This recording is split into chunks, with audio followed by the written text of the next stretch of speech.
ومن تبعهم بإحسان إلى يوم الدين. أما بعد، فيا أيها الإخوة الكرام، katika majlisi ya tafsir tulikuwa nayo wiki iliyopita, tulikuwa na tafsiri ya aya tukufu, neno lake al-haqq subhanahu wa ta'ala, tilka ar-rusulu faddalna ba'dahum ala ba'd minhum man kallama Allah wa rafa'a ba'dahum darajat wa atayna Isa ibn Maryam al-bayyinat wa ayyadnahu bi ruhil qudus ولو شاء الله ما اقتتل الذين من بعدهم من بعد ما جاءتهم البينات ولكن اختلفوا فمنهم من آمن ومنهم من كفر ولو شاء الله ما اقتتلوا ولكن الله يفعل ما يريد. Hii ndio aya tuliyokuwa nayo, hasa sehemu ya mwisho kuanzia neno lake Allah azza wa jalla, walau shaa Allahu maqtatala alladhina min ba'dihim. Ikawa mazungumzo katika darsa hiyo zaidi kuhusiana na kadhia ya aqida, kadhia ya tauhid ambayo inahusiana na irada na mashia ya Allah subhanahu wa ta'ala. Mukhtasari wa yale tuliyosema katika darsa hiyo ni kuwa mashia ya Allah subhanahu wa ta'ala yaliyotajwa katika aya hii ni mashia ambayo yanafungamana na irada yake jalla jalaluhu. Ndio maana Allah azza wa jalla akasema mwisho wa aya, lakini Allah yaf'alu ma yurid, lakini Allah subhanahu wa ta'ala ni mwenye kufanya anayoyataka. Tulitoa tambii katika masala ya kilugha ya kwamba katika matamshi ya lugha ya Kiarabu tuna tamko la mashia na tuna tamko la irada, na haya mawili ni sifa za Allah subhanahu wa ta'ala, sifa ambazo ni dhatia, fi'liya, khabariyya, zimethubutu katika Qur'an na katika mafundisho ya Mtume sallallahu alaihi wasallam kwamba ni miongoni mwa sifa anazosifika nazo Allah subhanahu wa ta'ala. Yaf'alu ma yasha, yaf'alu ma yurid. Allah azza wa jalla hufanya yale yaliyoko katika mashia yake na yale yaliyoko katika irada. Shida tulipata, ndio maana tukatoa tambii katika masala ya tarjama kwa lugha ya Kiswahili na pengine lugha nyingine yoyote isiyokuwa lugha ya Kiarabu. Tukaona kwamba kulikuwa na uzito wa kiasi kikubwa ya kutafuta neno ambalo litatoa maana ya mashia na litatoa maana ya irada.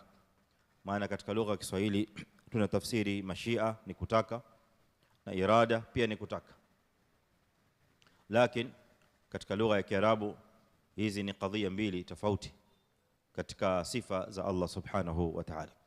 Kwa hiyo hii ni tambii ambayo tulieleza katika darsa iliyopita, pale tunapotaja mashia kwa maana ya kutaka na irada kwa maana ya kutaka, lakini makusudio ni tofauti.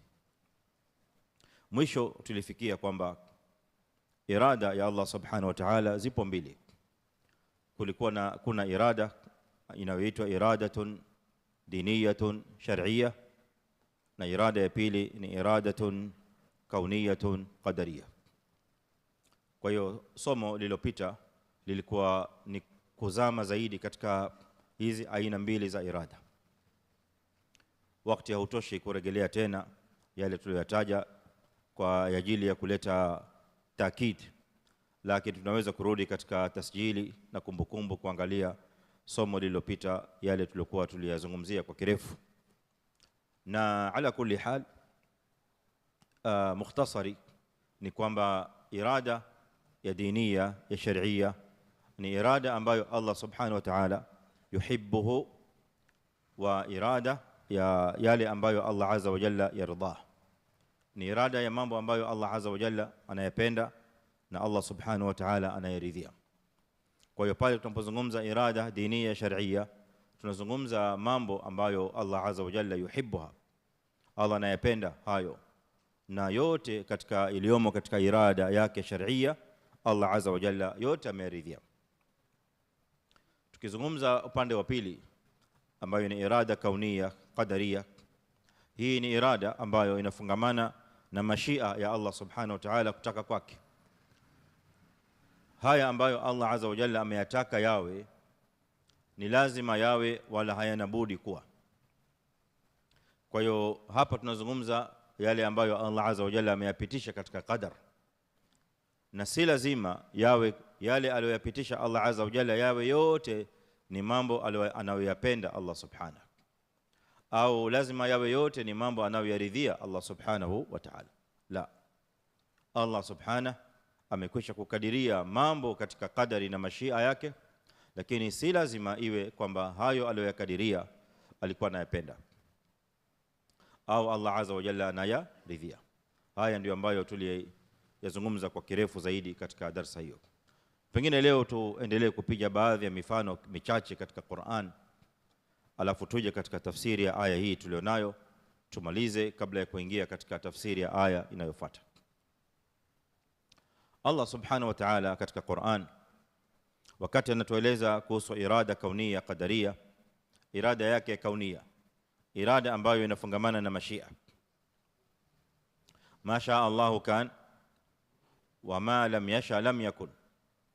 Chochote au kila kitu ambacho Allah azza wa jalla anataka liwe linakuwa, na lazima liwe, na hapana budi kuwa. Na chochote au lile ambalo Allah azza wa jalla hajataka liwe haliwezi kuwa. Hii ni kaida muhimu katika misingi ya aqida ambayo tunajifunza kama Waislamu, lazima tuelewe hilo. Katika Qur'ani tukufu kuna baadhi ya mambo ambayo Allah subhanahu wa ta'ala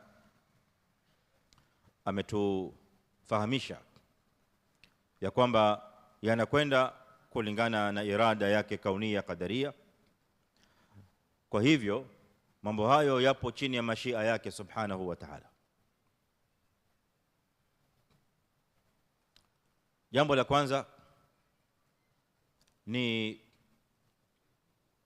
kwamba Allah subhanahu angelitaka kwa mashia, kwa maana ya mashia, watu wote wangelikuwa ni umma moja.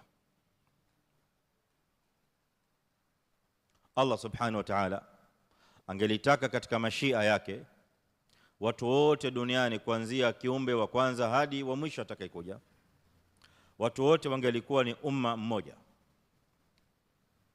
Lakini Allah subhanahu wa ta'ala hakutaka hivyo kaunan wa qadaran. Katika qadari yake haikupita kuwa hivyo. Ndiyo maana tumekhtalifiana. Ndiyo maana tunaona watu wamekhtalifiana, kama walivyokhtalifiana waumini na wasiokuwa waumini, kama zilivyokhtalifiana umam zilizopita, kama walivyokhtalifiana umma na mitume na manabii wao wengi waliopita. Lakini Allah subhanahu wa ta'ala angelitaka, lau shaa kaunan wa qadaran, katika qadari na kauni yake subhanahu wa ta'ala, watu wote basi wangelikuwa umma moja. Haya ameyasema Allah azza wa jalla fi mawadhi katika kitabu cha Qur'an. Tuchukue maudhui moja. Allah subhanahu wa ta'ala tuambia, walau shaa rabbuka laja'ala an-nasa ummatan wahida wala yazaluna mukhtalifin illa man rahima rabbuk walidhalika khalaqahum. Walau shaa rabbuka, na lau angelitaka mola wako, mashia angelitaka, yani lau ingelikuwa katika mashia ya Allah azza wa jalla kwamba la ja'ala an-nasa ummatan wahida, angewajalia watu wote kuwa ni umma moja. Watu wote, viumbe vyote kuanzia Adam alayhi salam ila akhiri ins, mpaka mwanadamu wa mwisho, hawa watu wote wangalikuwa umma wahida. Lakini sio hivyo kulingana na mashia ya Allah azza wa jalla. Mashia yake na qadari yake ya kauni ni kwamba watu wanakhtalifiana, na hiyo ikhtilaf ni jambo ambalo litakuwa linaendelea. Ndio maana akasema wala yazaluna mukhtalifin, na hawataacha watu hao viumbe aliwaumba Allah azza wa jalla waja wake, hawataacha kukhtalifiana isipokuwa wale ambao Allah azza wa jalla amewarehemu. Kwa hiyo ni moja katika mashia kaunia qadaria.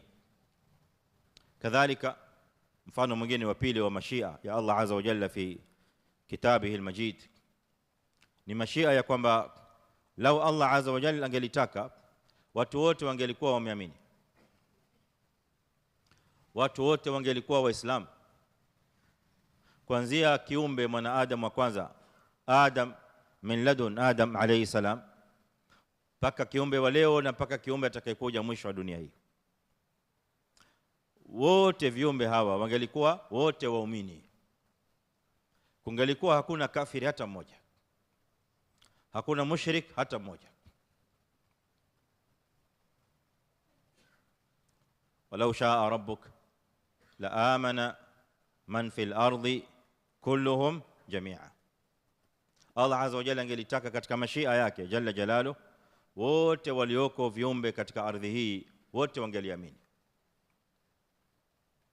Lakini mashiatullah azza wa jalla na irada yake ya kaunia qadaria hajataka hivyo.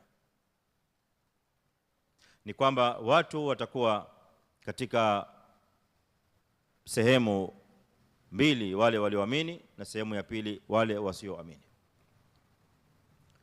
Na katika ahadi ya Mtume sallallahu alaihi wasallam ikaja sehemu ya tatu ya wale ambao hawakuamini lakini walionyesha kwamba waliamini imani za urongo, ambao ni munafiqin.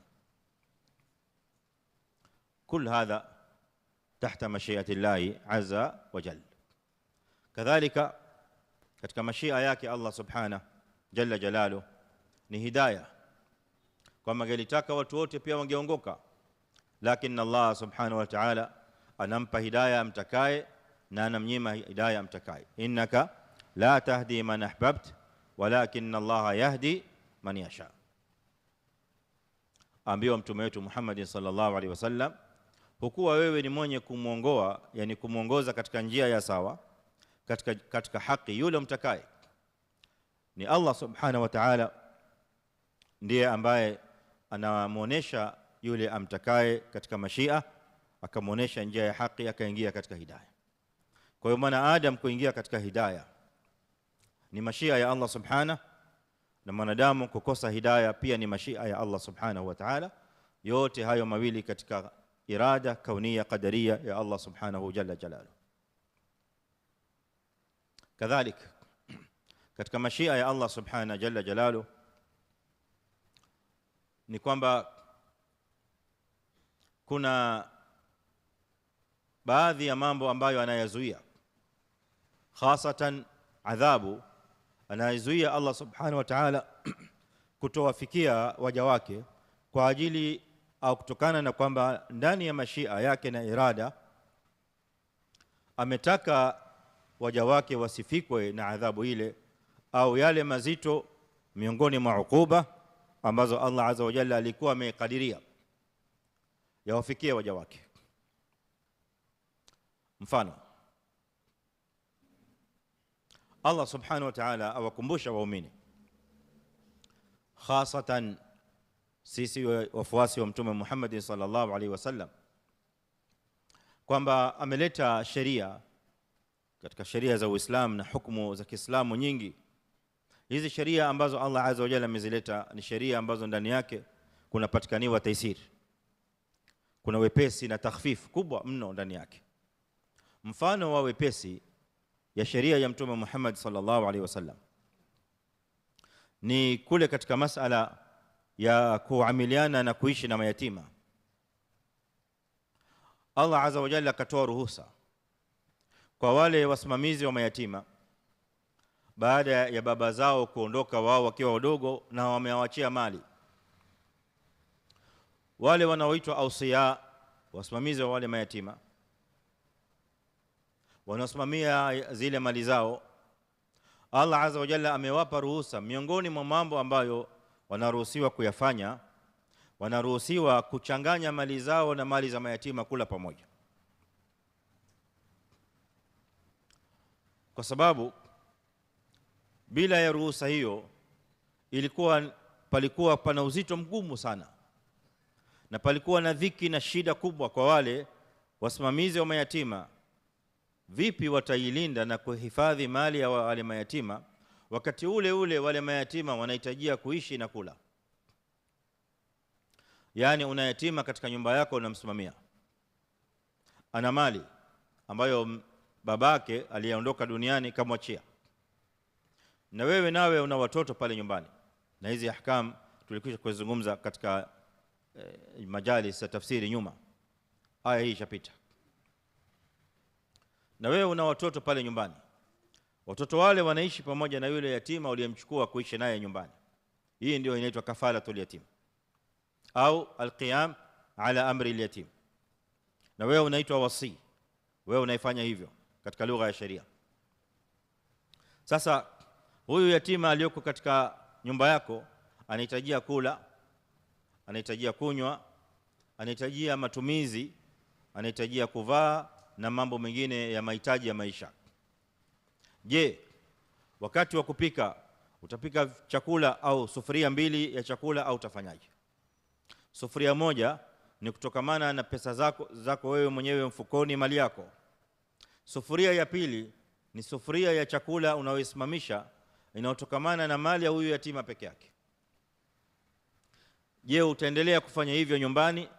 Jambo ambalo lina uzito mkubwa sana. Hata mama aliyoko nyumbani ukimkalifisha na mambo kama haya ataona uzito mkubwa. Atakwambia mimi siwezi kupika chakula mara mbili. Eti sufuria moja inatokamana na mali ya yatima, ili mali yake tusiiguse, na sufuria ya pili ni sufuria yetu sisi pamoja na wana wetu. Yatima ale katika mali yake na sisi tule katika mali yetu, ili tusifikie kula mali ya yatima. Kwa sababu ya uzito kama huu, Allah azza wa jalla akatoa ruhusa ya mali yako na watoto wako kuchanganya na mali ya yule yatima aliyoko kwako. Chukua katika mali yake, changanya pamoja na mali yako, simamisha sufuria ya chakula wanao wale pamoja na yatima yule. Wala hapo kufanya hivyo hamna makosa. Na lao utasema kwa sababu mimi nina nafasi, basi huyu yatima nitamsimamia katika mali yangu peke yake, ili mali yake ibaki hivyo hivyo bila kuigusa, mimi ninao uwezo, utakuwa unafanya ihsani kubwa. Lakini ukichanganya pia hapana ubaya.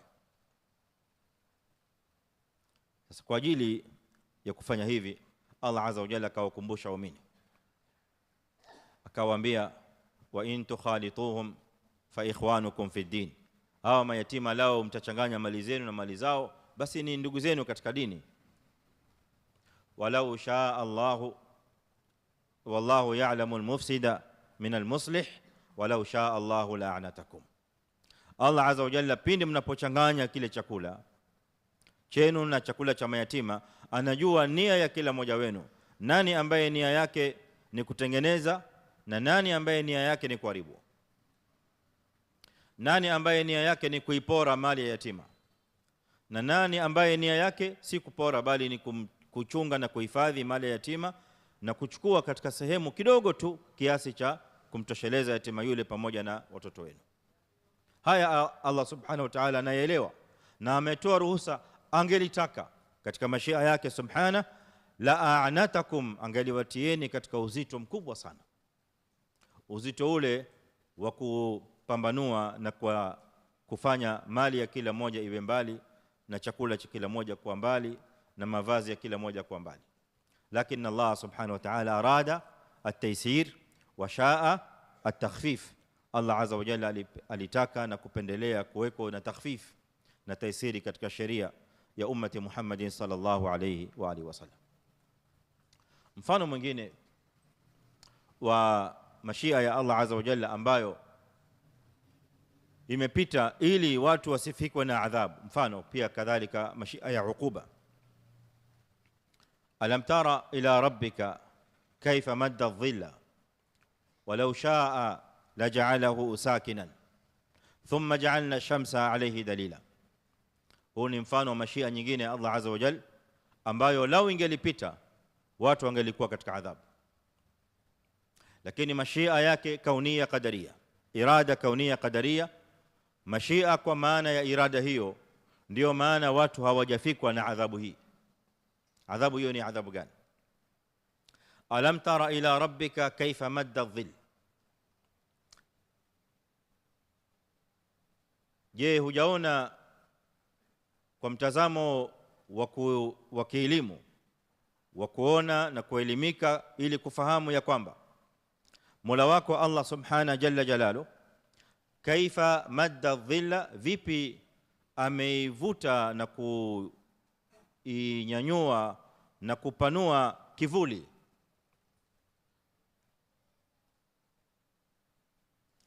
Na maana ibara hii anakusudia Allah subhana kwa maneno haya ya balagha ni tizama vile kivuli namna kinavyovutwa na Allah subhanahu wa ta'ala na namna kinavyosongea. Na maana ya ibara hii au makusudio ya maneno haya ni tizama namna vile jua linavyotembea. Jua linatoka mashariki, east, asubuhi linachomoza, tartafi'u wala tazalu fil irtifai hatta tastawi ala kabidi as-sama, linaendelea kupanda lile jua mpaka linafika katika utosi, juu ya utosi wa kichwa, katikati ya mbingu. Hiyo inaitwa waqt al-istiwa. Kisha jua linaanza kupendukia upande wa pili, inaitwa zawal, linakwenda kuanguka kule wakati wa magharibi. Hiyo movement ya jua, vile jua linavyokwenda, maana jua linatembea kama anavyotuambia Allah azza wa jalla, wa shamsu tajri li mustaqarrin laha. Allah azza wa jalla walau shaa, law angelitaka, mashia ambayo imekuja kwa maana irada kaunia qadaria, la ja'alahu sakinan. Allah azza wa jalla angelitaka lile jua lingelisimama, lingekuwa hakuna pahali lile jua linakwenda, kwa maana ya kwamba kungelikuwa hakuna kivuli kinachosongea, maana jua limekita, limesaki, limekwama pale pale. Jua lingelikwama, maisha ya mwanadamu yangelikuwaje? Je, kungelikuwa na usiku na mchana kama hivi sasa tuko katika wakati wa usiku, tukitoka hapa tunakwenda majumbani kwetu kupumzika, kujistiri na kujihifadhi, na Allah azza wa jalla kajalia wakati wa usiku na wakati wa utulivu, na mchana ni wakati wa nashati na kutafuta riziki. Kungelikuwa na mabadiliko haya mazuri ya kilimwengu ambayo leo mwanadamu anafaidika nayo kwa sababu ya mabadiliko ya mwendo wa jua kutoka mashariki kwenda magharibi. Faida nyingi sana ambazo mwanadamu hawezi kulawa tazihesabu kufikia kikomo chake. Lakini Allah azza wa jalla angelitaka, mashia bimaana ya irada kaunia qadaria, angeleta adhabu, na adhabu yenyewe ni ndogo kwa Allah azza wa jalla ni nyepesi sana, lakini kwa mwanadamu ingelikuwa ni adhabu kubwa sana. Nayo ni kwamba lile jua lingelikwama, Allah angelilizuia lile jua, kungelikuwa hakuna dhilli ambayo inasongea, ambao kwao ni mchana ni mchana ila qiyam saa, ambao kwao ni usiku ni usiku, mambo yamekwisha. Ndio ile aya nyingine Allah azza wa jalla atuambia, qul ra'aytum in ja'ala Allahu alaykum al-layl sarmadan ila yawm al-qiyamah man ilahun ghayru Allahi yatikum bi dhiya afala tasma'un qul ra'aytum in ja'ala Allahu alaykum an-nahara sarmadan ila yawm al-qiyamah man ilahun ghayru Allah yatikum bi laylin taskununa fihi. Zote ni alama za Allah azza wa jalla ili tuweze kumtambua na tuweze kumpa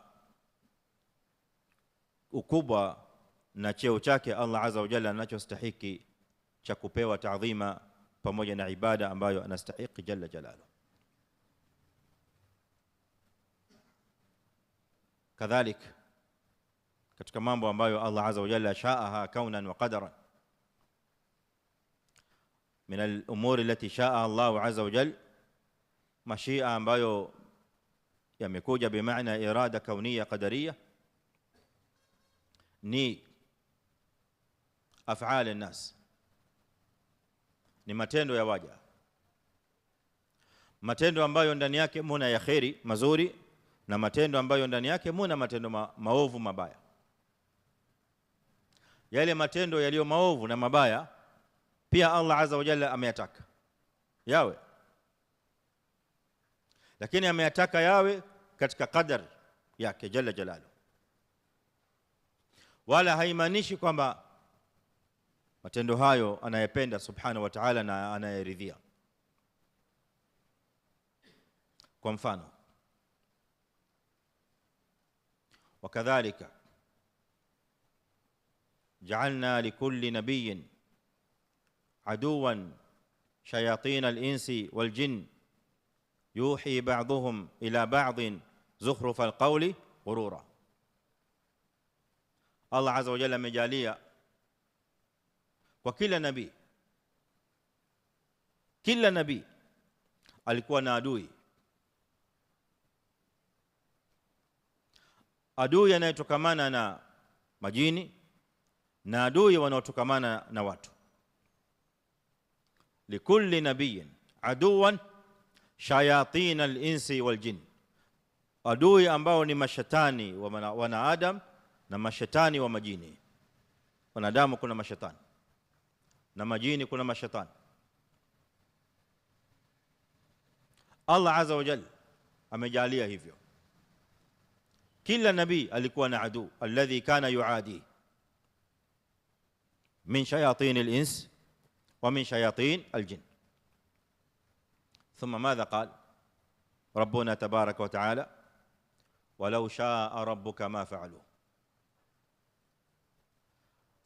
ولو شاء ربك مشيئة التي هي بمعنى الإرادة الكونية القدرية. Allah subhanahu jalla jalalu angelitaka jalla jalalu mitume wake angelitaka wasingelikuwa na maadui hata mmoja.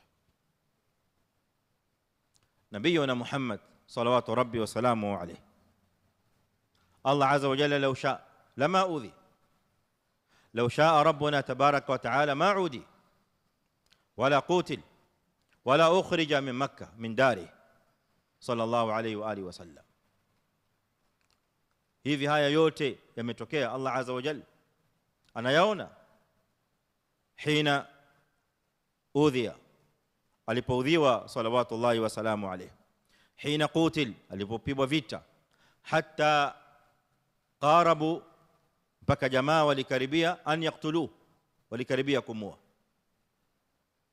Kadu an yaqtuluhu, lakin Allah subhanahu wa ta'ala hafidhahu wa asama min kaidi an-nas, wallahu ya'simuka min an-nas. Ukhrija min dar hiya ahabbu albiladi ilayhi, alitolewa katika mji ambao ndio mji alikuwa akiupenda zaidi salawatu rabbi wa salamu alayhi, Makkah al-Mukarrama. Haya yote Allah azza wa jalla yalikuwa katika mashia yake kwamba yawe, na ndio maana yakawa.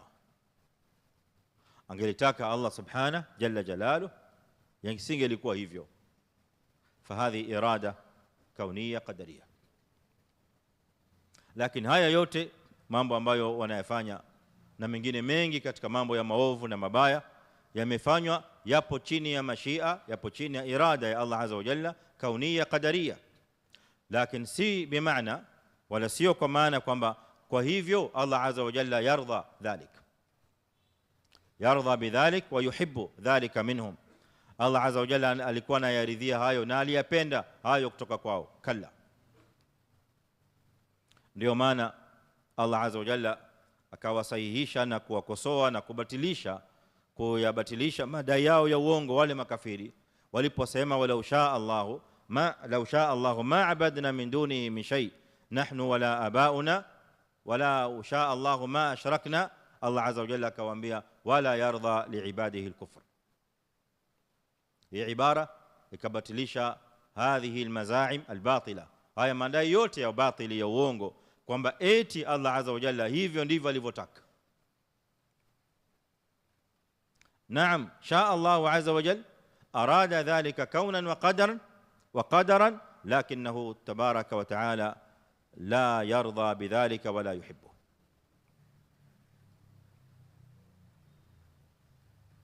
ndio maana aya zingine zinasema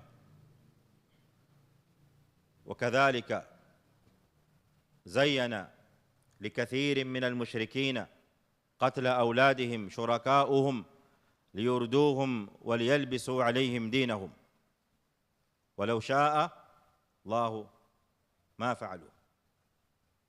Na law angelitaka Allah azza wa jalla wasingeliyafanya hayo. Ma huwa qatla awladihim shurakaa'uhum, kule kuwaua watoto wao kwa kudai ya kwamba yale vile viungu vyao vya uongo ndivyo ambavyo vimewaamrisha kufanya hivyo. Viungu vyao vile visanamu na yale waliokuwa wakiabudu walikuwa wanadai kwamba wale ndio wanaowaambia waue watoto wao na wana wao wanaowazaa wawe ni kafara. Wanadai hivyo, na yote hayo wanayefanya kwamba Allah azza wa jalla ametaka, shaa dhalika subhana jalla jalalu, na yote yapo chini ya irada ya Allah azza wa jalla kaunan wa qadaran. Ukishaelewa haya yote ndio unakuja kufahamu kadhalika maana hii aya. Allah subhanahu wa ta'ala akituambia walau shaa Allahu maqtatala alladhina min ba'dihim min ba'di ma ja'atuhumul bayyinat walakin ikhtalafu faminhum man aman wa minhum man kafar walau shaa Allahu maqtatalu. Allah subhanahu wa ta'ala angelitaka, ambayo ni irada kadhalika kaunia qadaria, watu wasingelipigana, kusingelikuwa na siraa, kusingelikuwa na mgongano na vita vikubwa ambavyo vinasimama hadi hivi leo na kuendelea baina alhaqi walbatil, baina almu'minina wa a'da'i Allah subhanahu jalla jalaluhu min alkafarati walmushrikina walmunafiqin. Singelikuwepo. كما قال ربنا تبارك وتعالى ولو شاء ربك لآمن من في الأرض كلهم جميعا ولو شاء ربك لجعل الناس أمة واحدة. Kwa hiyo hapa ndipo tunafikia katika khatima ya tafsiri aya hii tukufu ya Allah subhanahu jalla jalaluhu, na imani yangu ni kwamba tumefahamu kadhia hii ya aqida na kadhia ya tauhid, ambayo ni katika kadhaya kidogo ni ngumu kama nilivyoelezeni pale mwanzoni, lakini kwa utulivu na kwa umakini tunaweza kufahamu usawa wa kadhia hii vile inavyotakiwa katika aqida ya Muislamu, bila ya kuchanganyikiwa na bila ya kuwa na shaka ya aina yoyote, au bila ya kuwa na wasiwasi, mbona basi tunaambiwa hivi au mbona tunafahamu hivi. Ni muhimu Muislamu kuwa na fahamu za usawa katika kadhaya kama hizi, ili aqida yake kuwa safi mbele ya Allah subhanahu jalla jalaluhu. Baada ya maneno haya, Allah azza wa jalla mbeleni anatuambia katika aya inayofuata ya 254, atuambia alhaqu jalla jalaluhu ya ayyuhalladhina amanu anfiqu mimma razaqnakum min qabli an ya'tiya yawmun la bay'un fihi wala khullatun wala shafa'ah wal kafiruna humudh dhalimun. Hii ndio aya inayofuata baada ya aya tilka rusulu faddalna ba'dahum ala ba'd. Aya hii Allah subhanahu jalla jalaluhu anaifungua kwa kusema ya ayyuhalladhina amanu, enyi mlioamini, anfiqu mimma razaqnakum, toeni katika yale tuliyoruzukuni, min qabli, kabla ya, an ya'tiya yawmun, kabla ya kuwafikieni siku, la bay'un fihi, siku ambayo ndani yake mtakuwa hakuna kufanya biashara, wala khullatun, wala kutakuwa na kipenzi yoyote ambaye atakuwa karibu nawe kukusaidia kwa ajili ya mapenzi yake, wala shafaa, wala hakutakuwa na mtetezi yoyote ili aweze kukuletea shafaa na utetezi. Wal kafiruna humudh dhalimun, na makafiri ndio madhalimu. Hii aya ikhwatal iman imekusanya kadhia nyingi sana na faida kubwa ambayo Allah subhanahu wa ta'ala ameweka katika aya hii, ambayo tutaizungumza inshallah katika dakika zifuatazo tukiwa na utulivu na umakini kadhalika. Allah subhanahu wa ta'ala aya hii kwanza anaifungua kwa nida ambayo wanazuoni wanaita nidaur rahman li ahli al-iman, nida ya rahman kwa walio na iman. hii nida iliyoko hapa ya ayyuhalladhina amanu, nida hii kuanzia mwanzo wa Qur'ani mpaka hapa, hii ni nida ya 7 ambayo Allah azza wa jalla anaifungua au anawanadi walioamini kwa sigha na tamko la ya ayyuhalladhina amanu. Hii ni nida ya 7 iliyoko hapa, kwa maana ya kwamba kule nyuma kumekwisha kutangulia nida 6 walizonadiwa ndani yake walioamini peke yao, sio pamoja na watu wengine, la, walioamini peke yao, sio ya ayuha nasu, la, ya ayyuhalladhina amanu. Sabaqat 6 nidaat. ما هي هذه النداءات السابقة؟ يا kwanza يا أيها الذين آمنوا لا تقولوا راعنا. hiyo ndio nidaa ya kwanza katika Qur'ani inayoanza na ya أيها الذين آمنوا. الأول في القرآن لا تقولوا راعنا. tushakwisha kufasiri kule nyuma maana yake. Waislamu wanakatazwa, wanaambiwa msiseme raina, tamko ambalo walikuwa wanalitumia Mayahudi. Nidaa ya pili يا أيها الذين آمنوا استعينوا بالصبر والصلاة. نداء تاتو يا أيها الذين آمنوا كلوا من طيبات ما رزقناكم. يا أيها الذين آمنوا كتب عليكم القصاص. يتانو يا أيها الذين آمنوا كتب عليكم الصيام. السادس يا أيها الذين آمنوا ادخلوا في السلم كافة. 6 نداءات. هذا هو النداء السابع يا أيها الذين آمنوا أنفقوا مما رزقناكم. katika surati al-Baqara kumebakia nidaa 4 mbele, zingine zinakuja ambazo pia kadhalika ndani yake kuna linganiwa walioamini peke yao. Baqiya 4 na paka hapa tuna 7. Kwa hivyo katika surati al-Baqara kuna nidaa ngapi lilladhina amanu? 11. 7 na 4 ni 11. kwa hivyo hunaka 11 nidaa li ahli al-iman faqat, kwa walioamini peke yao. ya ayyuhalladhina amanu min awwal al-Baqara mpaka mwisho wa Baqara ni 11. kuanzia mwanzo wa Qur'ani hadi mwisho wa Qur'ani nidaa zote wanaolinganiwa walioamini ni nidaa 89. 89 nidaat wanalinganiwa walioamini, 90 kupungua 1. أولها يا أيها الذين آمنوا لا تقولوا راعنا، وآخرها يا أيها الذين آمنوا توبوا إلى الله توبة نصوح. tumeshika hizi hesabu. Kwa hivyo tuko katika ya 7. Tumebakisha ngapi mpaka kumaliza Qur'an? 82 au ngapi? 82, sio? إن شاء الله تعالى.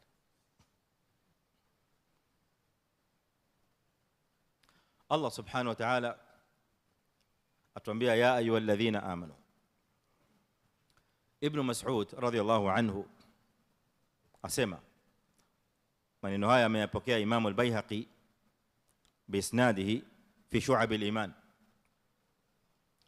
ابن مسعود رضي الله عنه قال يقول katika Qur'ani tukufu, pahala popote wakati wote unaposikia nida ya ayyuhalladhina amanu na wewe ni mu'min, يقول far'iha sam'ak, basi ilitegee sikio ile nida ya ayyuhalladhina amanu, itegee sikio, far'iha sam'ak, fa innahu imma khair tu'mar bihi wa imma shar tunha anhu.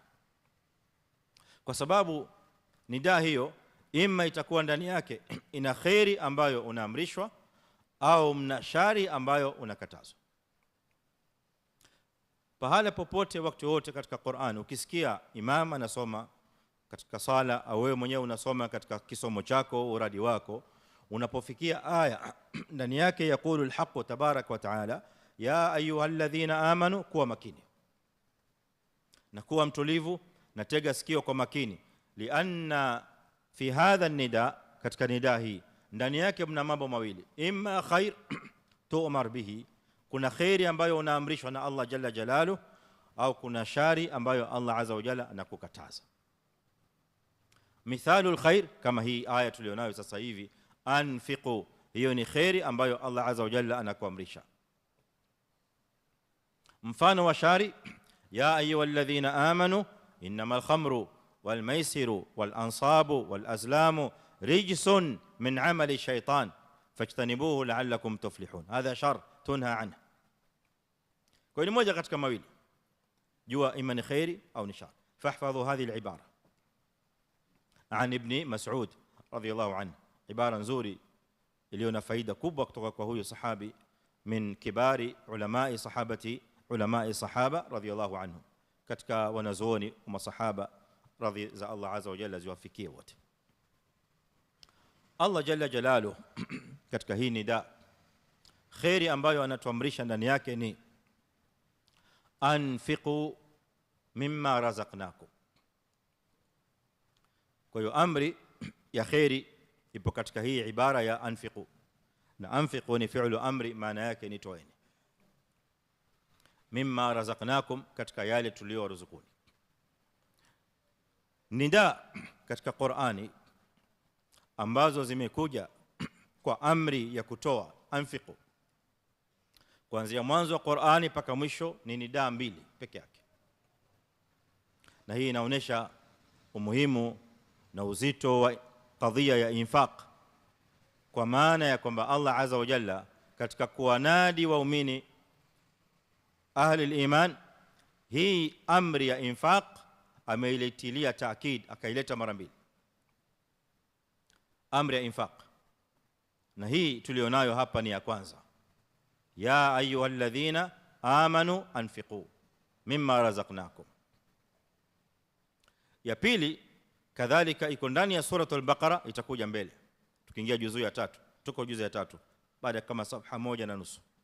Al-Haqq tabaraka wa taala atuambia, ya ayyuhalladhina amanu anfiqu min tayyibati ma kasabtum.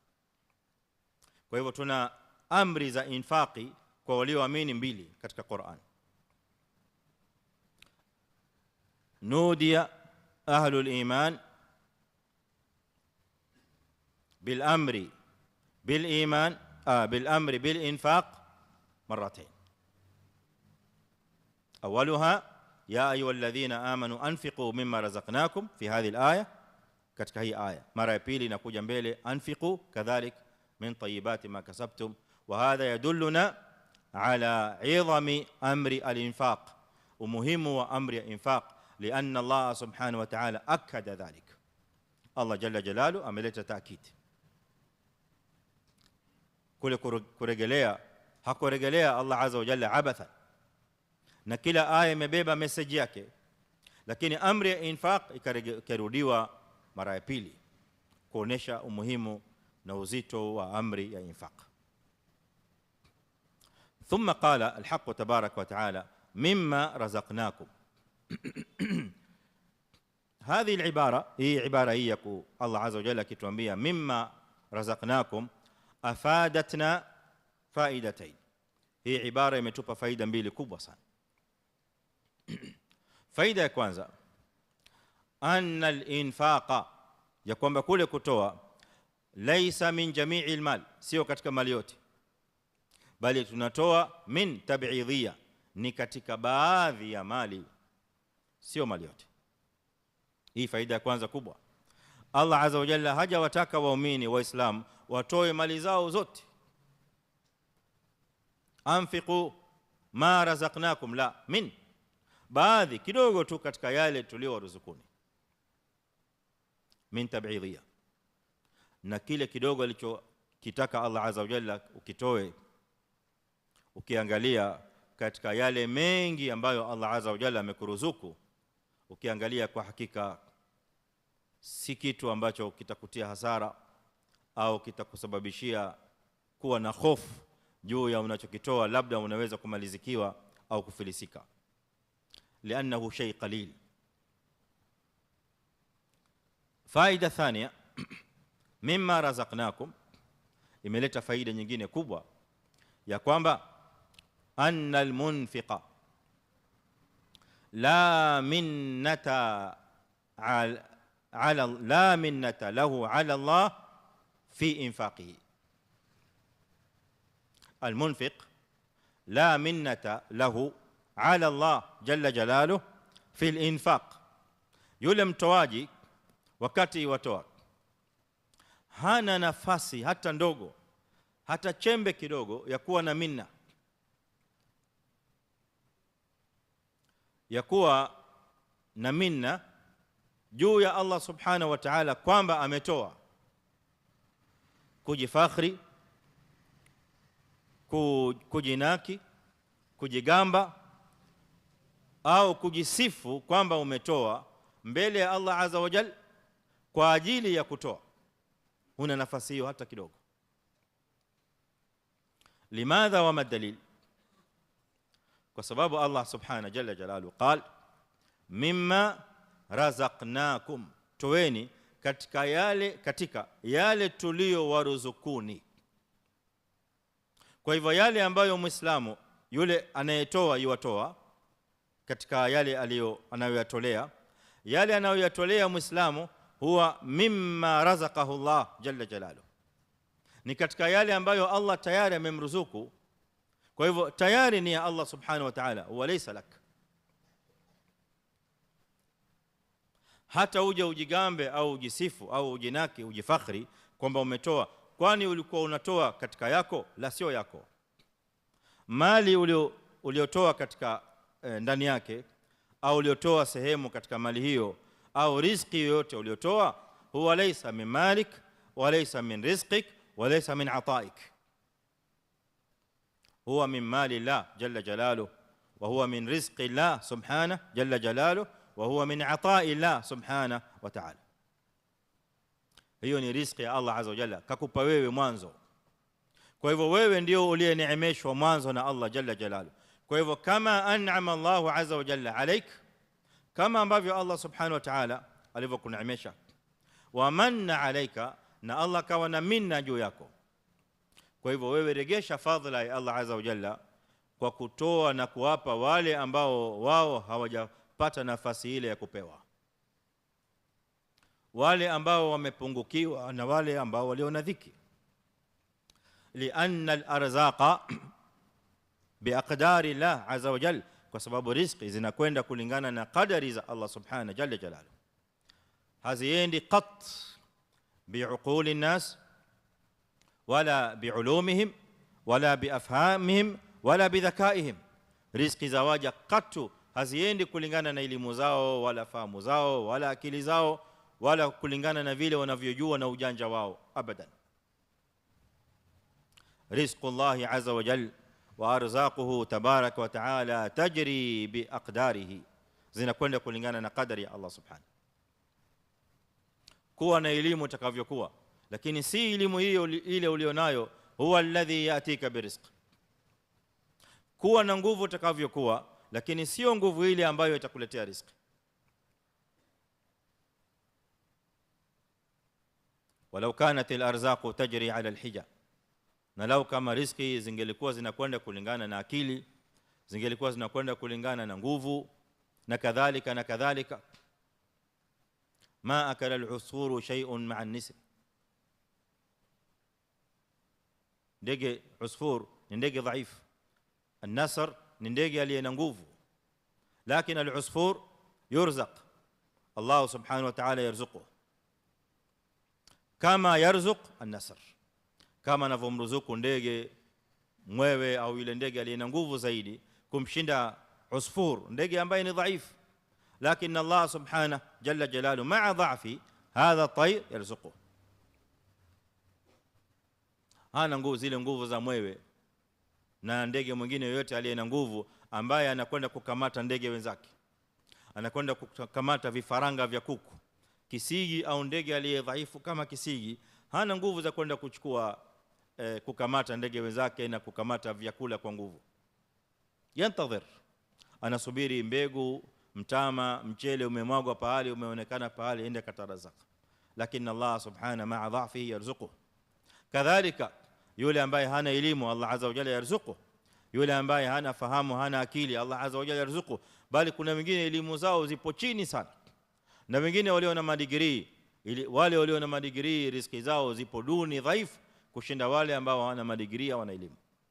Wa hadha amrun mushahad la yunkiruhu illa jahid wala yunkiruhu illa safih. Ni jambo ambalo tunalishuhudia, hawezi kulipinga hilo isipokuwa aliye safi, ya kwamba kuna watu walio na elimu na madigrii na mashahadat, lakini rizquhu mahdud, riziki yake ni mahdud, muqaddar. Allah azza wa jalla kaileta kwa kadari maalum. Mwingine ambaye hana degree hata moja, hata nusu ya degree, hajaona university kamwe wala college ya juu, inkaja asikia tu college, lakinahu yamlik min al-amwal ma Allahu bihi alim. Ana mali ambazo hisabu yake hajui, atahesabu vipi? Anahitaji timu ya wanahesabu kumwekea hesabu ya mali zake. Yeye mwenyewe hawezi kudhibiti hesabu ya mali. Anaajiri watu kadhaa kwa idadi walio na elimu ya muhasaba waweke hesabu ya mali yake. ما يملك شيء من العلم ولا يعرف شيء. أرزاق الله سبحانه جل جلاله ما تجري على الحجة، hazieni kulingana na akili za watu subhanahu wa ta'ala. Na yote haya bado tunarudi katika kadhia ya mashia na iradatullah subhanahu jalla jalalu, irada kauniyya qadariya. Kila mmoja anampa biqadar maalum, na kila mmoja anamkunjulia, anampa kiasi chake bihikmatihi subhanahu jalla jalalu wa ilmihi tabaraka wa taala, wala yusal amma yaf'al. Wala ulizwe mbona huyu ulimpa nyingi na alikuwa hana degree, huyu umempa kidogo na huyu amesoma sana. La.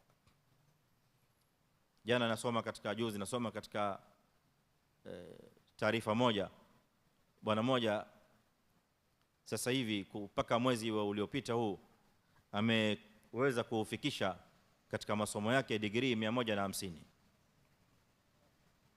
150 degrees. Sijui amesoma vipi, Allahu a'lam. ما ادري كيف درس هذه شهادات جماعه. na labda ukimwangalia haluhu تعبان ضعيف, واخر لا يملك من هذا العلم شيء. الله سبحانه وتعالى رزقه. الحاصل ni kwamba anfiqu mimma razaqnakum. Allah jalla jalalu atuambia ya kwamba mwanadamu, ewe mwenye kutoa, usidhani ya kwamba pale unapotoa utakuwa na minna juu ya Allah azza wa jalla au juu ya yule unayemtolea. Minna inaharibu sadaqa, minna inaharibu ata, inaharibu mali inayotolewa. Kwa hivyo usiwe na minna, kwa sababu mali ile unayoitoa, kwanza fahamu ni kwamba mali ya Allah subhanahu wa ta'ala sio yako. الرزق ليس لك، المال ليس لك. hizi amwal mwana adam anapozinasibisha kwake, hiya nisba au anapoidhafa nisbia. ile mali mwana adam anapoinasibisha kwake ni idhafa nisbia. yani mwana adam akisema hadha baiti, hii nyumba yangu, hadhihi ardhi, hii ardhi yangu, hadha markabi au hadhihi sayarati, hili gari langu, hili tamko la langu, yangu au changu. hadhihi al-idhafa, wanazuoni wanasema idhafa nisbiya. ma maana nisbiya? maana yake ni kwamba sio ya uhakika, laysat idhafa haqiqiyya, لأن حقيقة الأمر أن هذا المال لمن؟ لله جل جلاله. كما هي آية نفسها أنفقوا مما رزقناكم. رزقنا نون نرودك الله عز وجل، نون العظمة، نون التعظيم. sisi ndio tuliwaruzukuni. وآتوهم من مال من؟ من مال الله الذي آتاكم. wapeni hao wanaostahili kupewa katika mali ya Allah jalla jalalu ambayo amewapeni. هذه هي الإضافة الحقيقية. الإضافة التي يضيفها الإنسان إلى إضافة نويتمك منادامه ni idhafa nisbia.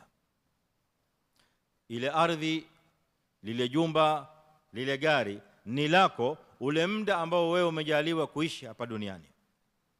Hiyo maana ya kwanza. Maana ya pili ni yako kwa maana kwamba Allah azza wa jalla ndiye aliyekujalia wewe kuimiliki. Maana ya tatu ni yako kwa maana kwamba wewe ndiye wakili msimamizi wa mali ile. Adalil ala dhalik ni kwamba siku ya kiyama utakwenda kuulizwa. Kama ilikuwa ni yako ya uhakika ungekwenda kuulizwa. Unakwenda kuulizwa يوم القيامه لانه لم يكن لك في حقيقه الامر. haikuwa yako, ilikuwa ni ya Allah azza wa jalla. Kwa hivyo ndio maana siku ya kiyama Rabbuna tabaraka wa taala alhaq subhana sayasalu ibada amma razaqahum min mali, atakwenda kuuliza waja wake katika mali aliyowaruzuku, maana ni yake. Nimekupa katika hii, ulifanyaje? Nimekupa hii, hata hii ilmu pia ni yake subhana jalla jalalu. hata huu umri ambao mwanadamu anaishi ni wake Allah azza wa jalla kampa mwanadamu. fakul hadhihi al-ashya' min indillah tabaraka wa taala wal insan la yamliku min dhalika shay'an. Mwanadamu hamiliki katika hilo jambo lolote. Hii faida kubwa Allah azza wa jalla atuambia katika hili tamko la mimma razaqnakum. Kabla ya kusongea mbele, kuna maswali mawili yanahitajia jawabu katika tamko hili. Allah subhanahu wa ta'ala akituambia anfiqu mimma razaqnakum, inafahamika katika tamko hili katika lugha ya usul al-fiqh inafahamika umum. Umum bimaana haya yanayotolewa. Je, al-infaq المقصود بهذا الانفاق الواجب مع الانفاق النفل اي التطوع، اما ni infaq ya tatawui peke yake au ya wajib peke yake. Hii umum inatufahamisha ya kwamba hii infaq ni am. Toweni katika nafaka ya wajib ambayo ndani yake kunaingia zaka, ndani yake kunaingia nafaka ya wajib. Nafaka ya wajib ni nafaka ya az-zawj juu ya mkewe, nafaka ya alwalid alab ala auladihi maadamu bado hawajabalighi, na maadamu bado hawajabalighi na kufikia marhala ya kuwa na kasb yao ya halal. Kwa hiyo baba bado atawajibika kuwasimamia mkewe pamoja na wanawe katika nafaka alwajiba. hiyo imeingia hapa katika aya hii, an-nafaqa al-wajiba. An-nafaqa al-wajiba kadhalika inakwenda kwa wazazi alwalidain, baba na mama, imebebwa katika hii aya pia kadhalika. Anfiqu imeingia hapa ndani, mimma razaqnakum. Thaniyan, pia imeingia infaq ya tatawwu. Infaq ya tatawwu ni infaq an-nafila, ile ya khiyari, ya sadaqa ambayo Muislamu huitoa kwa ajili ya kuongeza thawabu na ajr mbele ya Allah subhanahu wa ta'ala yawma alqiyamati, yawma la yanfa'u malun wala banun illa man ata Allah biqalbin salim. Pia inaingia hapo ndani. Limadha? Lianna al-aya 'amma, kwa sababu aya imekuja kwa umum, anfiqu mimma razaqnakum. Kwa hivyo inabaki hivyo hivyo katika umum, na haijakuja katika aya na nasi yote ya Qur'ani ya yukhassisu hadha al-umum ambayo inahusisha umum hii, bali aya zingine zilizokuja zinatilia nguvu ya kwamba aya hii inakusudiwa nafaka wajiba na nafaka ghairi alwajiba. Kwa mfano Allah subhanahu wa ta'ala anatuambia katika sura nyingine, wa anfaqu mimma razaqnahum sirran wa alaniya. Katika sifa za wale waja wema Allah subhanahu wa ta'ala anawasifu ya kwamba na wakatoa katika njia ya Allah azza wa jalla katika yale tuliyoruzuku, sirran kwa siri, wa alaniyatan na kwa waziwazi. Na ibara hii ikitumika mara nyingi inakusudiwa kwamba ndani kuna zaka, nafaka alwajiba, na kadhalika kuna nafaka ghairi alwajiba ambayo ni ya sunna na sadaqat. Kwa sababu katika nafakati ambazo unazitoa alania, mojawapo ni zaka, unaitoa pia kadhalika alania waziwazi, sio kwa siri. zaka inapotolewa kupewa amir, inapopewa alhakim katika daula ya Kiislamu ambapo kuna hakim alladhi ya'khudhu bijibaya azaka, anakusanya zile zaka kutoka kwa Waislamu, na kuna mtu ambaye ni mahsusi anayewekwa kwa wadhifa huo. Zaka katika hali hiyo hazitolewi kwa siri, zinatolewa alaniyatan, zinaonekana kwa wazi fulani ametoa na inasajiliwa kwamba fulani ametoa. Kuna sijili maalum ipo kwa hakim, kiongozi wa Waislamu, kwamba fulani, kabila fulani, watu fulani, community fulani wametoa zaka ya mwaka huu, na wametoa. Kama bado, ndeni mkachukue watoe. Wakikataa kutoa, wanapigwa vita, lazima watoe, kama alivyowapiga vita as-Siddiq radhiyallahu anhu Abu Bakar, wale waliokataa kutoa zaka enzi ile ambayo alishika yeye utawala baada ya Mtume Muhammad sallallahu alaihi wasallam uongozi.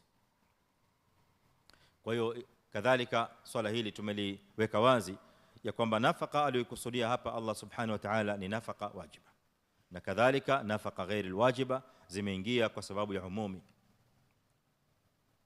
Swala lingine ambalo kadhalika linaibuka kutokamana na tamko hili la anfiqu, Allah subhanahu wa ta'ala alipotuambia anfiqu mimma razaqnakum, afada umuma al-infaq. Hili tamko limetoa faida ya kwamba Muislamu anatoa katika mali yoyote ile min ghairi tafsil wa min ghairi tamyiz, bila kupambanua baina ya mali unayoitoa ni nzuri, mali unayoitoa si nzuri, mali unayoitoa ni ya halali, mali unayoitoa si ya halali. Inafahamika hii aya kwamba unatoa katika mali yoyote ile. Aya kama hii katika Qur'ani kwa lugha ya usul inaitwa mutlaq. Ya ayyuhalladhina amanu anfiqu mimma razaqnakum, toeni katika yale tuliyoruzukuni, mutlaq al-infaqi. Lakini je, ufahamu huu unabaki hivyo? Aljawab la, ufahamu huu haubaki hivyo, kwa sababu zipo aya zingine katika Qur'ani ambazo zimekuja qayyada hadha al-itlaq, ambazo zimefunga hii itlaqi ili isifahamike kwamba unaweza kutoa katika mali yoyote ile. Ya halali toa, pia mali ya haramu, mali nzuri iliyoharibika, mbovu, imeoza, wewe bora utoe. Laysa bihadha al-mafhum al-mutlaq. Aya ya Qur'ani ikaja kufunga hii mafhumu ya kwamba usielewe hivyo, bali unachokitoa ni kile kilicho kizuri peke yake. فقال الحق تبارك وتعالى في الآية التي تليها يا أيها الذين آمنوا أنفقوا من طيبات ما كسبتم peke yake. Kwa hivyo hii aya ya anfiqu min tayyibat imekuja litaqyid al-itlaq al-warid fi hadhihi al-aya, imekuja kuifunga ile maana iliyopana katika aya hii, kwamba usije ukafikiri unaweza kutoa katika mali yote. Chakula unacho nyumbani ukakiweka, mchele ukauweka mpaka ukaliwa na wadudu, sasa ushaoza, ukasema badala ya kutupa situape wale kina fulani, hawana uwezo, watadondoa, hata waweza ukaupika hivyo hivyo, maana wale wanaweza kupitwa na mwaka mzima hawajala mchele wao, wala sima asubuhi, sima usiku. Wakiona mchele hata kama una wadudu watasema alhamdulillah. Al-infaq bihadhi sura la, laysa bihadhi sura, sio kwa sura hii, kwa sababu Allah azza wa jalla qala anfiqu min tayyibat. Tayyibat ni tamko ambalo limebeba ndani yake maana mbili, maana ya kizuri na maana ya halal. Wala budda min ijtima'i al-ma'nayayn, na lazima maana hizi mbili ziwepo. Huwezi kutoa katika halali ambayo imeoza, na huwezi kutoa katika kizuri ambacho ni haram. Fala budda an yakuna tayyiban ay maqbulan jamilan, wala budda an yakuna tayyiban ay halalan.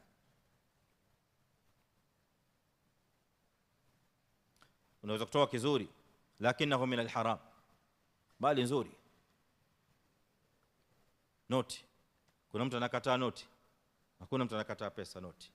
Lakini min mali alharam tunfiq, Allah azza wa jalla yaqul anfiqu min tayyibat ma kasabtum, wat-tayyibat min maani at-tayyibat الحلال. ولا خلاف بين اهل العلم في ذلك. كنا خلاف بين اهل العلم ya kwamba katika tayyibat maana yake ni halal, la khilaf, kama ambavyo la khilafa baina ahli alilm ya kwamba la yajuzu alinfaq min alharam. uwezi kumpa muislamu mali ya haram. kaifa tunfiq min mali alharam? kwa sababu mali ya haram ni khabith, na Allah azza wa jalla amarak an tunfiqa min madha, an tunfiqa min at-tayyibat.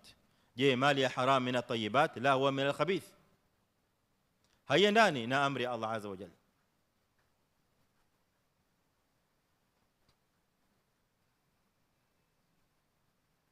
baadhi ya watu wakwambia toa katika khabith lakini usitaraji thawab. طيب لماذا تنفق kama utaraji thawabu? kwa nini watoa? ليش تنفق؟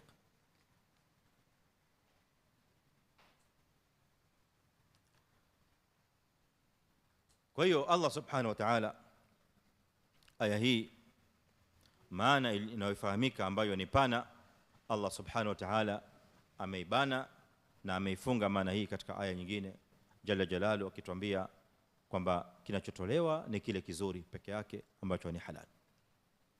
sehemu iliyobakia insha Allah taala nukmil baada adhan al-isha.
kisha Allah subhanahu wa ta'ala katuambia min qabli an yati yawmun la bay'un fihi wala khulla wala shafa'a. hii amri ya kutoa, Allah subhanahu anawaambia waumini watoe kabla ya kufika siku hii ambayo Allah subhanahu wa ta'ala ameisifu kwa haya mambo matatu. Jambo la kwanza, siku ambayo kutakuwa hakuna biashara.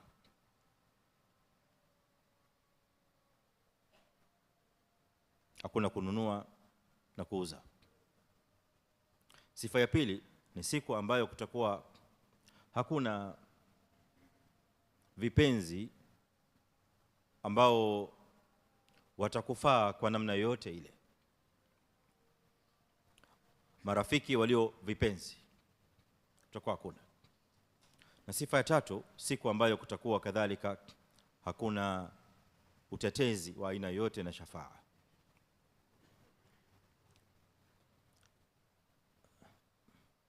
ما المقصود من هذا الكلام؟ nini makusudio ya maneno hayo ya toeni kabla ya kufika siku hii? Makusudio ya haya maneno ya Allah subhanahu jalla jalalu matukufu ni kuwalingania waumini na kuwahimiza waumini watoe, na tena wawe na mubadara na musaraa katika kule kutoa,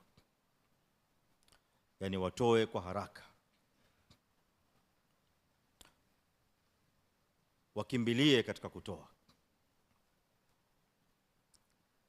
Na ndani ya maneno haya kuna tahdhiri, kuna tahadhari kubwa ya Allah azza wa jalla kwa waumini katika masala ya kutoa, ya kwamba wasijifungulie mlango wa taswif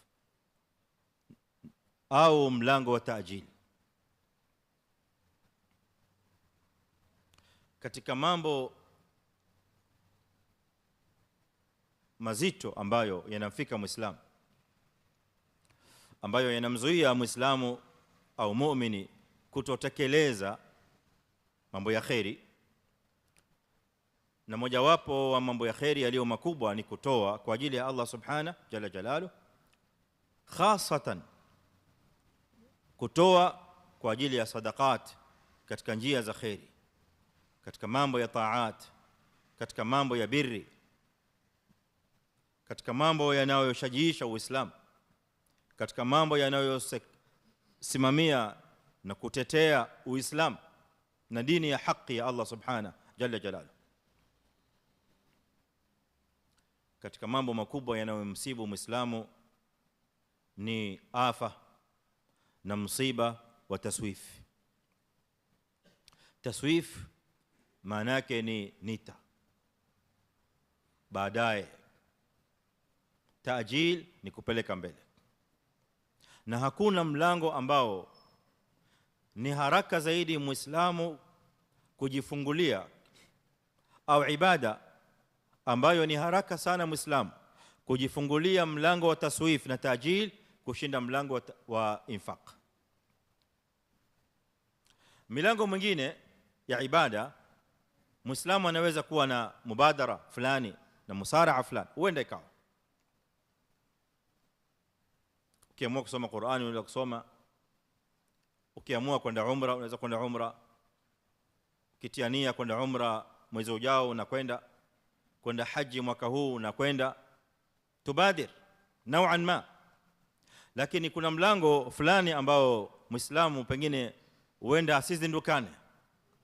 Ni mwepesi sana Muislamu katika mlango huu kujiwekea vikwazo vya taswif, ya kwamba nitafanya, kisha kile ikitokea wakati wake na umefika, baadaye nitafanya na baadaye nitafanya na baadaye nitafanya, hatta yatia almaut. Ushahidi wa maneno haya, الحق تبارك وتعالى atuambia jalla jalalu fi surati almunafiqun, ya ayyuhalladhina amanu la tulhikum amwalukum wala auladukum an dhikrillah waman yaf'al dhalika faulaika humul khasirun wa anfiqu mimma razaqnakum min qabli an ya'tiya ahadakum almaut fayaqula rabbi laula akhartani ila ajalin qarib. Huyo anayesema hivi, huyo anayemwambia Mola wake, lau utanipa fursa kidogo tu unicheleweshe, mauti yaje baadaye, nipe umri kidogo tu niongezee. Ya ibn adam ليش limadha madha turid an tasna. Mwana adam huyu hakuna ibada nyingine atakayoitaja, ma huwa fa asaddaqa, ibada ambayo ataifanya ni ibada ya kutoa sadaqa. limadha khussat as-sadaqa, mal hikma? Kwa sababu mwanadamu huyu, hii ibada ya sadaqat na ibada ya infaqi fi wujuhi albirri عندما كان حيا هي العباده التي كان اسرع ما يؤجلها ويسوفها. Ndio ibada ambayo alikuwa kila ikija wakati wake alikuwa ni ibada ipeleka mbele, taifanya baadaye, nitafanya baadaye, tafanya baadaye, tafanya baadaye, wacha tuangalie baadaye, hivyo hivyo hivyo hivyo mpaka mauti yanakuja. Kwa hiyo mlango wa taswif, mlango wa taajil ni mlango wa msiba, mlango wa afa, ni afa kubwa ambayo inamsibu Muislamu, hasatan na kwa uzito mkubwa sana katika ibada ya infaq. Ndio maana Allah azza wa jalla katika Qur'ani akatueleza, akatuletea hizi aya sio moja. Hii aya nimeisoma katika suratul Munafiqun na sasa hivi tunasoma katika suratul Baqara, aya ambayo maana yake mwana Muislamu anayehimizwa kutoa, la yanbaghi lahu an yusawif, hatakiwi kupeleka mbele. Kukisimama sababu ya kutoa, fabadir. Kukisimama sababu na mlango wa ibada ya infaq, asri', la tusawif. Vile sahabatu rasulillah sallallahu alayhi wa alihi wasallam wa radiyallahu anhum fa'alu, hawakusita hata dakika moja. Hakuna mambo ya kufikiria. Lan tanalu albirra hatta tunfiqu mimma tuhibbun, aya imeteremka hiyo. Abu Talha radiyallahu anhu sami'a hadhihi alaya, pale pale طبق ما في هذه الآية من المعنى ومن الأمر في حياته لتوه رضي الله عنه. مبادرة، مسارعة، kwa sababu milango kama hii ya khairi ikiingia na taswif inaleta athari mbaya. Allah jalla jalalu kabla ya hii alikuwa anazungumzia madha, anazungumzia jihad fi sabilillah, qital fi sabilillah, wa qatilu fi sabilillah wa'lamu anna Allaha sami'un alim. ألم تر إلى الملأ من بني إسرائيل من بعد موسى إذ قالوا لنبي لهم ابعث لنا ملكا نقاتل في سبيل الله قال هل عسيتم إن كتب عليكم القتال ألا تقاتلوا قالوا وما لنا ألا نقاتل في سبيل الله. Angalieni hizi aya vile zinavyokwenda. قال الذين يظنون أنهم ملاقوا الله كم من فئة قليلة غلبت فئة كثيرة بإذن الله والله مع الصابرين. Angalieni siyaqi hizi ayat, ثم يأمر الله سبحانه وتعالى في سياق هذه الآية بالإنفاق. على ما يدل هذا السياق؟ manake ni kujulisha ya kwamba hii infaq amrun la budda minhu liiqamati dini Allah subhanahu jalla jalaluhu. Infaq ni jambo ambalo halina budi katika kusimamisha dini ya Allah subhanahu wa ta'ala. Mkiingiza humo ndani mlango wa taswif, mlango wa kupeleka mbele, mlango wa baadaye, tutafanya, tutaangalia, tutafikiria, huku mambo yanaharibika, mambo yanarudi nyuma, mambo yanadhoofika. Waislamu wanaotakiwa kuutetea Uislamu na wanaotakiwa kusimamisha kalimat alhaq yadhafun, wanadhoofika. Haki la yadhaf, alhaq la yazul, الحق لا يموت باق إلى يوم القيامة، لكن القائمين عليه ولو نسممia ile haki la budda min almusanadati lahum, lazima wapate kitu ambacho kitawasaidia, jambo ambalo litawasongeza, msukumo ambao utawasukuma. وهذه كلها من الأسباب التي خلقها الله سبحانه وجعلها من سننه, ni katika sababu ambazo Allah azza wa jalla amezijalia katika sunan zake. Allah azza wa jalla amejalia kwamba kuna haki, lakini haki hii haisimami yenyewe, haijipeleki yenyewe. La budda min unasin, la budda min qaumin wa min ummatin yuqimuna wa yudafi'una anhu wa yunasiruna wa yadhubuna anhu. Lazima kupatikaniwe na watu ambao wataisimamisha hii haki, wataitetea hii haki, wataisongeza hii haki, haisimami yenyewe.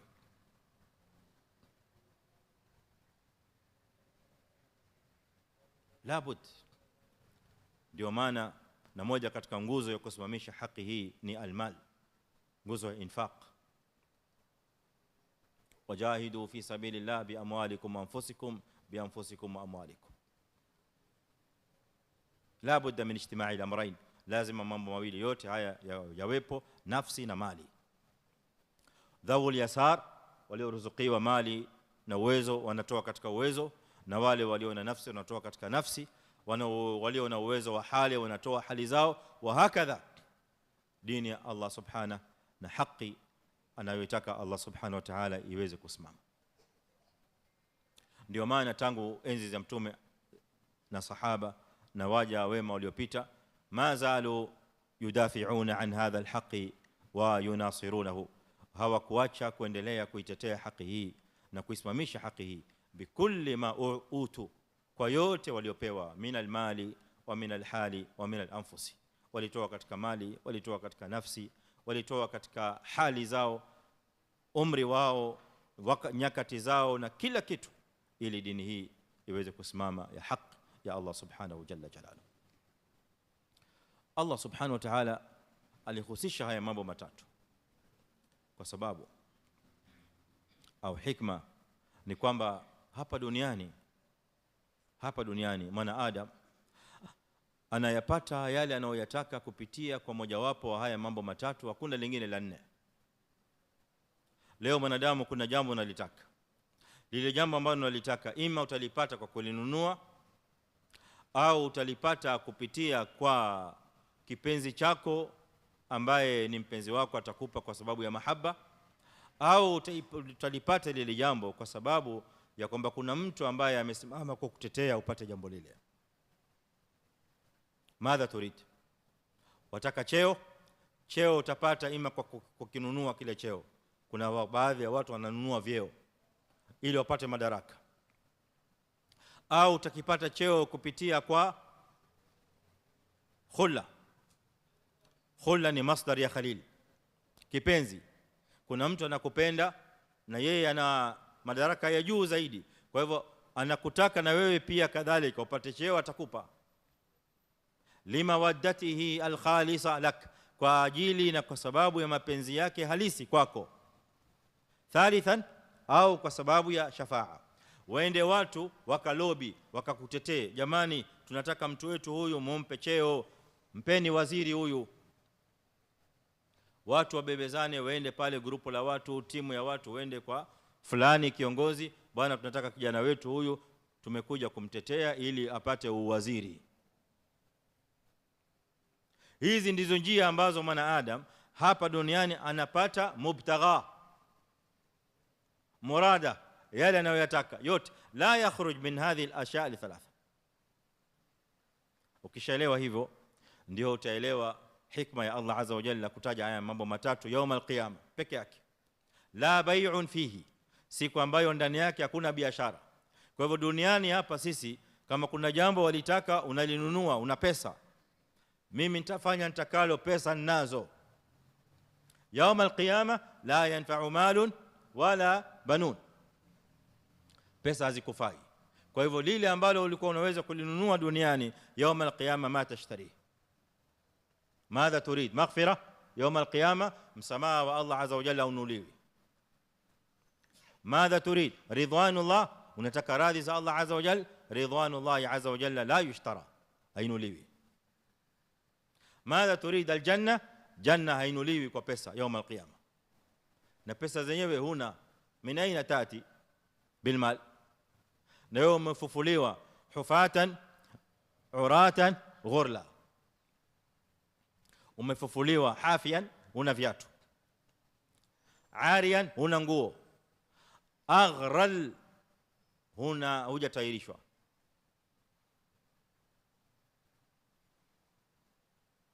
كيف تأتي بالمال ومن أين هذا المال لك؟ إذن hiyo Allah azza wa jalla ameondoa. Pili, mawadda, ile ambayo hapa duniani tunaitumia leo kupata tunachokitaka kwa ajili ya vipenzi vyetu, fulani ya kupenda, fulani upo karibu naye mno, ndio maana kwa ajili ya mahaba yake akakupa fulani, akakupa kitu fulani, akakupa jaa, akakupa cheo, akakupa mali, almuradi akakupa unachokitaka. Lakini يوم القيامه mwana adam hawezi kupata anachokitaka kwa ajili ya mawadda ya mtu yote. Akupende atakayekupenda, lakini siku ya kiyama mapenzi yake hayakufai. Na shafaa kadhalika haitoweza kupatikaniwa يوم القيامه illa kwa sharti mbili. Sharti ya kwanza, idhnullahi azza wa jalla lishafi'i, idhni ya Allah azza wa jalla kwa yule atakayetoa shafaa. Thaniyan, ridha Allah azza wa jalla lilmashfu'i lahu, radhi za Allah azza wa jalla kwa yule anayetakiwa shafaa. Na masharti haya mawili hayapatikaniwi hovyo hovyo au kirahisi, mpaka vigezo fulani viwe vimetimia. Kufika hapa ikhwatal iman, itakuwa tumeelewa Allah azza wa jalla hikma ya kutuambia min qabli an yati yawmun la bay'un fihi wala khullatun wala shafa'a. Kisha Allah azza wa jalla anamalizia kutuambia wal kafiruna hum dhalimuna, na makafiri ndio walio madhalimu, ndio madhalimu wa uhakika.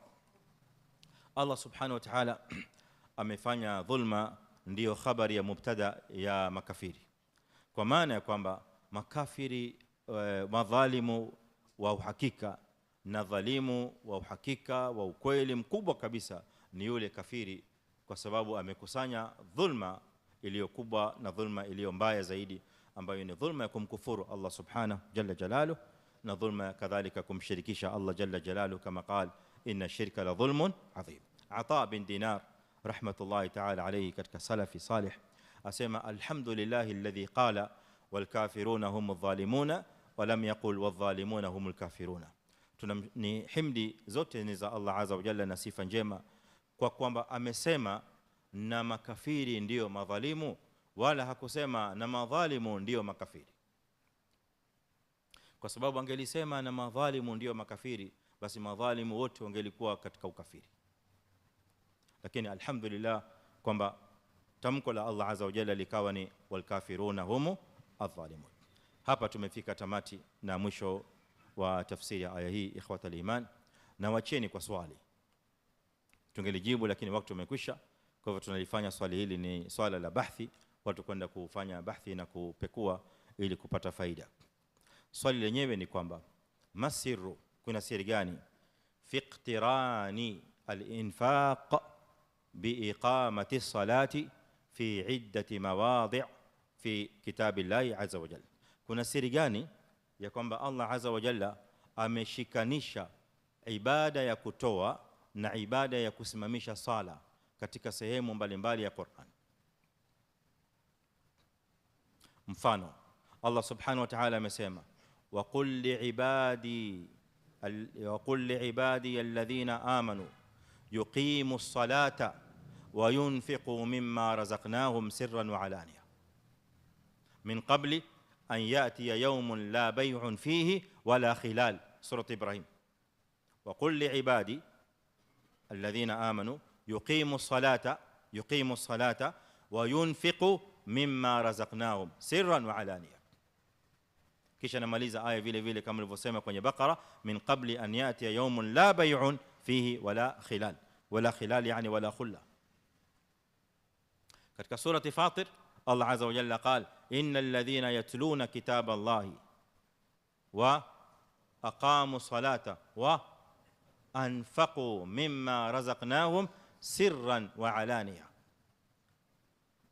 Kuna siri gani fi iqtirani al-infaq bi iqamati as-salah katika iddati mawadhi? Hizi ni mbili mfano, na hunaka mawadhi ukhra si tutataja kwa sababu ya wakati umekwisha. Kwa hivyo mtakwenda kufanya bahthi na kueleza na kutafuta hii siri ya iqtiran ni nini. Kuna siri gani hapa ambayo Allah azza wa jalla ametaka tuijue mpaka akashikanisha infaq na iqamati as-salah zikawa zinakwenda pamoja? جعلني الله وإياكم من الذين يستمعون القول فيتبعون أحسنه. وصلى الله وسلم وبارك على نبينا محمد وآله وصحبه. والسلام عليكم ورحمة الله وبركاته.